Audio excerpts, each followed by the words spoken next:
আমার হাতে কাটা এই পিঠাগুলো কেমন লাগছে অবশ্যই সবাই বলবেন। আর আমি ফার্স্টে এরকম দড়ি দড়ি করে নিয়েছি, তাহলে সুবিধা হয়, চিকন চিকন হবে। আর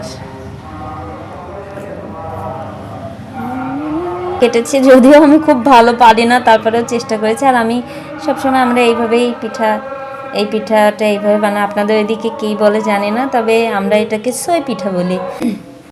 আমি আগে অনেক সুন্দর করে গুড়টা জ্বালায় নিয়েছিলাম, আর এই গুড়ের সেন্টটা এত সুন্দর। আর এটা আসলে কি বলবো, এত সুন্দর গুড় ছিল, একদম খাঁটি খেজুরের গুড়। আর আমি গুড়ের ভিডিওটা দিয়েছিলাম, সবাই দেখেছেন কিনা, মানে অরিজিনাল যে খেজুরের গুড়গুলো হয় ওইটা আসলে কোনো শক্ত হবে না, কোনো কিচ্ছু না, একদম নরম হয়ে যাবে। আমি যে এই গুড়টা নিয়ে এসেছি, এত সুন্দর গুড় আর এত সেন্ট, আর কী যে স্বাদ। আর কালারটা দেখেন, দেখলেই বুঝতে পারবেন যে আসলে গুড়টা কতটা ভালো হলে এত সুন্দর একটা কালার আসে। যাই হোক, আমি গুড়ের পরিমাণও কম দিয়েছিলাম, আর সামান্য একটু চিনি দিয়ে নিয়েছি, তাহলে গুড়ের পরিমাণটা একটু কম লাগবে।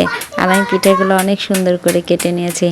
আর এই পিঠাগুলো রান্না করার সময় আমার আব্বার কথা খুব মনে পড়ছে, কারণ কি এই শীত পড়লে আমাদের বাড়িতে সবচাইতে পিঠা খাওয়ার জন্য বায়না ধরে বেশি, সেটা হচ্ছে আমার আব্বা।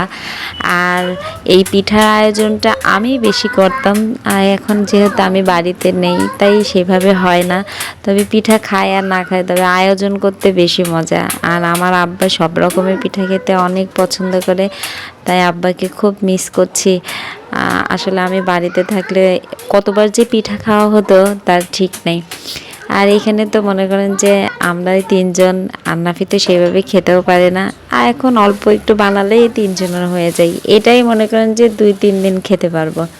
যাই হোক, অনেক সুন্দর করে আমি পিঠাগুলো বানিয়ে নিয়েছি। আর এখানে আমি রান্নাও শুরু করে দিয়েছি, রান্না অলরেডি শেষ প্রায়।